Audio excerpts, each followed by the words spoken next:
Welcome to your lecture on roots, stems, and leaves from chapter, I believe it's 22 for the unit on plants and photosynthesis. My recommendation is that you have a pencil or pen and paper so you can write down information which is critical. I will point those out to you. You can write down questions that you have. Hopefully we'll have those questions answered by the end of this lecture video, but if not, my hot recommendation is that you speak with your instructor and address those questions with them before you get to the unit's assessment. So let's get started. We are talking about roots and stems and leaves today.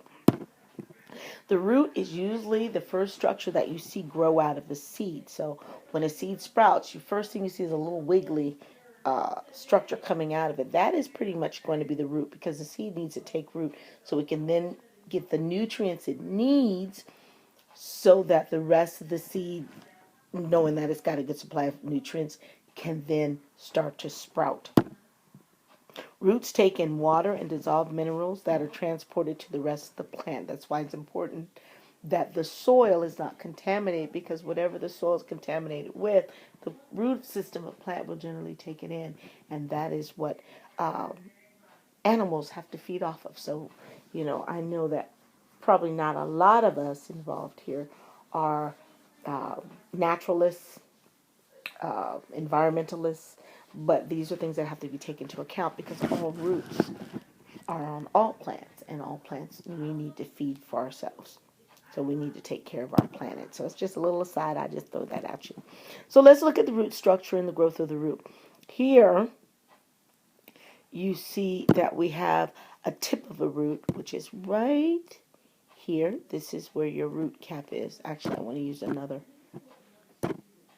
color for that. There we go. Here's your root cap right here. This covers your root. It is sturdy. It helps to protect that root. That's what that root cap basically is for. And then what you see here is the rest of this is a cross section of what that root actually looks like if you actually were to cut it. So the layer below the epidermal layer is what we call the cortex. And then the area below the cortex is called the endodermis. And those are the boundary of the cortex. So your endodermis is right here. So that's pretty much of a distance away. And we remember that this grows outward because of the lateral meristems, right? Okay. So hopefully we remember that. Hopefully I can remember that, make you recall that. Anyway, so as we look at this root, we see that each cell of the endodermis, which is the inside, has what we call a Casparian tip. That Casparian strip, that little strip of Casparian cells, is right there encircling each one to help to protect it. And then the layer of cells directly next to the endodermis is called the pericycle. Peri means to go around, so that those cells go all the way around the endodermis. And it's right toward the center of the root. And these are just parts. Okay? Big thing, types of roots. Now these are the first two are very important. A taproot system is a thick root with few smaller lateral branching roots. And then we have a fibrous root system, which is numbers of branching roots that are about the same size, and they grow from a central point. Of the types of roots, the two main ones you need to know is the taproot system and the fibrous root system. So pause your video and make sure you get that written down and what they mean and basically what their description is, okay? Other types of roots are modified roots, which is a modification of taproot and fibrous, and then we have pneumatophores, and then the adventitious roots. So these are not as important as the taproot and the fibrous for this particular unit for you. Our stem structure and function, the main function of the plant stem, of course, is to support the plant's leaves and all its reproductive structures. It transports water and dissolved substances because it's got xylem and phloem flowing through the stem, of course, and it stores food and water for the plant. The leaf structure is a flattened surface. We generally call it a blade. So when we look at a leaf, the flat surface of the leaf is called a blade. and that blade has a large area for photosynthesis to occur. The blade can be attached to the stem by what we call a petiole. Petiole looks like a teeny tiny leaf. So here we have a cross section of a leaf. Here's your leaf right here. And they've taken a small cross section. There are some things I want you to make sure you pay attention to, but there's some stuff we've talked about. Here we have the stoma and the guard cell. So remember, this is that stoma and guard cell here. And let me see what else. We've talked about the cuticle. There's a cuticle at the top and, of course, a cuticle at the bottom, both sides of that leaf. But I want you to look at a couple of things. This is called the palisade layer, and then this is called the spongy layer. These are two important things. Okay, and then, of course, we already know about the dermis and the epidermis. We know about the epidermal cells. So we're going to look at the palisade layer and the spongy layer. Keep those in your head, okay? Rest our kind of review. Now, most leaves have the same internal structure. Some may have more stoma. Some may have a slightly thicker spongy layer. Some may have a thin spongy layer. Some may have a thicker palisade layer. Some may have a thinner palisade layer. The cuticle could be thin or could be very, very thick. It all depends on where this plant is living and what it requires in order to survive.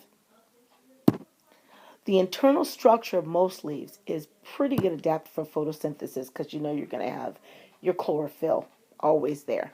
Tightly packed cells that are directly below the epidermis is what we call the palisade. And notice here it says that the palisade mesophyll contains many chloroplasts. So if I was looking for chloroplasts, I'm going to look at that layer just below the epidermis, which is the palisade mesophyll.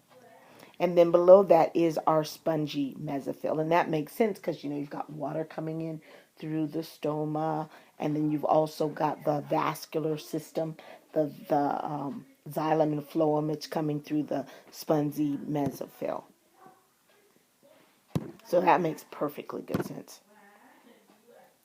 When we look at gas exchange, we have to go back to the stoma.